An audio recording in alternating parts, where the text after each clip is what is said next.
핫 이슈 요정 화제부 유슬기 기자. 예쁘게 메이크업을 하고 꽉 끼는 스키니진을 입고 또각또각 하이힐을 신고 집을 나섭니다. 집 앞에는 아주 예쁜 외제차가 주차가 되어 있고요. 이 차를 타고 드라이브를 나간다고 합니다. 그런데 이 화려한 일상이 불과 10살도 되지 않은 어린이의 일상이라고 하면 좀 놀라우실 텐데요. 위험한 어른 놀이에 빠진 아이들의 이야기를 준비했습니다. 아프니까 애어른이다? 말씀해 주세요.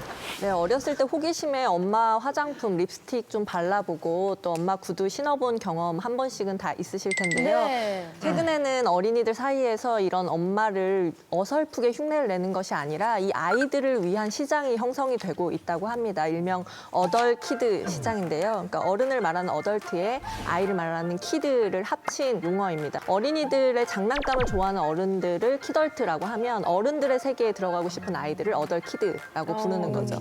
그래서 2살 배기 유아부터 초등학생 정도가 이 어덜키드 문화의 타깃이라고 합니다. 그래서 이 아이들이 실제로 뾰족구두를 신기도 하고요. 화장품을 바르고 길가를 나가고 있다고 하네요.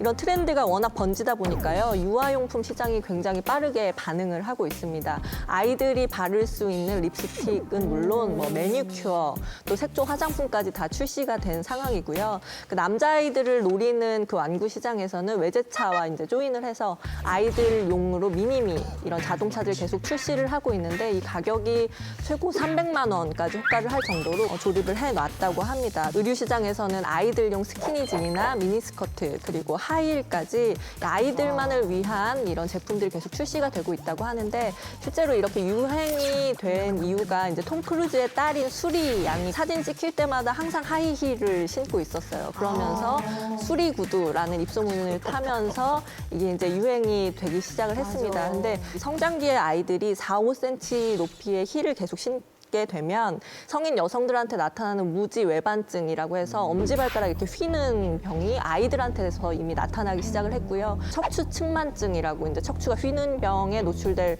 우려도 굉장히 높고 가장 심각한 건 허리 디스크인데 디스크가 10세 미만에 발병을 하면 몸 전체에 어떤 영양을 공급하는 데도 문제가 생길 뿐더러 그 몸매 자체가 이제 변성이 될 위험이 굉장히 높은 거죠. 근데 말려도 모자랄 판에 이 엄마들이 더 부추기고 있어서 또 문제라고 하네요. 실제로 그 6개월 미만의 아이들은 이제 막 걸음마를 하는 수준이거나 거의 걷지 못하는데 아이들이 신는 하이힐도 없어서 못 팔 정도라는 거예요.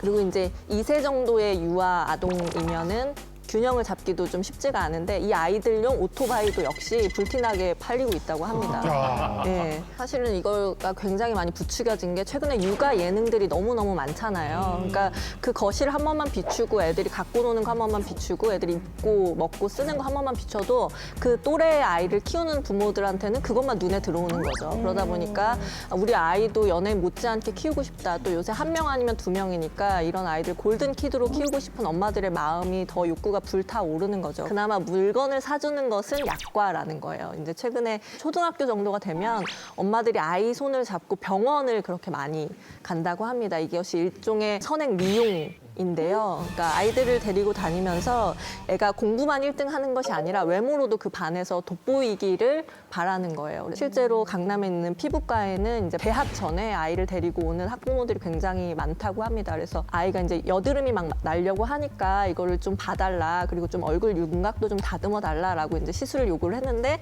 이 아이가 초등학교 5학년 정도인데 이제 거의 박피 시술을 이제 요구를 한 거죠. 그러니까 이런 시술을 계속 꾸준히 뭐 몇 개월치를 엄마랑 같이 끊어서 계속 관리를 받고 있는 형국이라고 합니다. 진짜 안타깝네요. 우리 기자님께서 그동안 선행학습들이 낳는 문제들에 대해서 이렇게 얘기해 주셨는데 지금 선행 미용을 보니까 차라리 선행학습이 나은 것 같아요. 선행 학습이나 선행 미용이나 엄마들의 내면은 같은 거거든요. 다른 아이들한테 지지 않기를 바라는 엄마들의 어떤 기싸움에 아이들 등이 터지는 건데 학자분들은 이런 현상에 대해서 이런 과도한 교육열이 이제 외모로 옮겨가고 있는 형국이다라고 이야기를 했고요. 특히나 가장 큰 문제는 아이들이 이제 막 가치관이 형성되는 시기인데 외모뿐만 아니라 무조건 수단과 방법을 가리지 말고 남들보다 먼저 무조건 이겨야 된다라는 가치관을 내면화할 수 있어서 그게 더 위험하다라고 지적하고 있습니다. 뭐 엄마들이 극성이라 손 치더라도 전문가인 그 전문의 선생님들이 그 꿈 알려야 되는 거 아닙니까? 사실 상담할 때 때 그것을 얘기를 한대요. 어차피 성장기이기 때문에 지금 완성이 되지 않고 또 그 몸의 변형에 따라서 또 재수술을 할 수도 있다라고 경고를 해도 엄마들이 오히려 내 애 피부는 내가 더 잘 안다. 또 내 애의 코와 눈이 얘가 어떻게 자랄지 나는 다 보인다. 지금 해줘야 된다라고 더 강경하게 얘기를 한다고 합니다. 안 그러면 얘 아빠랑 똑같이 된다. 거죠. 네, 그래서 그런 상담을 통해서 좀 말린다고 해도 뭐 쌍꺼풀이나 코 같은 경우에는 꼭 좀 해달라고 요청하는 경우가 많아서 일부 병원에서는 아이들을 대상으로 할인 이벤트를 하기도 하는데 이 할인의 대상이 거의 뭐 초중고생 연령까지 많이 내려와 있는 현실이기도 합니다. 한 25쯤에 해도 늦지 않던데. 첫 수술이 25이에요? 전 좀 일찍 했죠. 아니 근데 어린 나이에 한 번 수술도 힘들고 위험할 수 있고 재수술은 뭐 정말 이해가 안 가는데요. 근데 엄마들은 그런 걱정에 대해서는 아예 안 합니까? 이게 회복기가 굉장히 길고 만약 그 시기에 또래 아이들을 만나면 막 놀림을 당한다거나 그런 경우에는 수술한 다음에 그것을 극복을 하지 못할 뿐만 아니라 중독에 빠지는 경우가 있다는 거예요. 그러니까 예를 들어서 눈이나 코를 해줬는데 나 이마도 좀 했으면 좋겠어, 뭐 치아도 좀 했으면 좋겠어 이런 식으로 이것을 멈추지 못하는 경우가 있다는 거죠. 그러다 보면 아예 자신에 대한 어떤 자존감이나 그런 자신감이 떨어져서 대인 기피증으로 이어지는 경우도 있다고 합니다. 그래서 성형수술 받았던 아이들이 뭐 심리치료를 병행하는 경우도 있다고 하니까 엄마들이 그냥 잠깐 예뻐지는 거야라고 생각하기에는 상당히 부작용이 크다는 것도 기억을 하셔야 될 것 같아요. 신동엽 씨는 어때요? 우리 아들이 7살인데 좀 약간 독특해요. 예. 그래서 저는 그걸 좋게 바라보고 있는데 이제 엄마는 억장이 무너지는 타입이죠. 구체적으로 어떤 점이 좀 아니 그러니까 뭐 제가 이제 자 아빠 가니까 뽀뽀 보려다 뽀뽀 그러면은 네 이렇게 하다가 진짜 혀로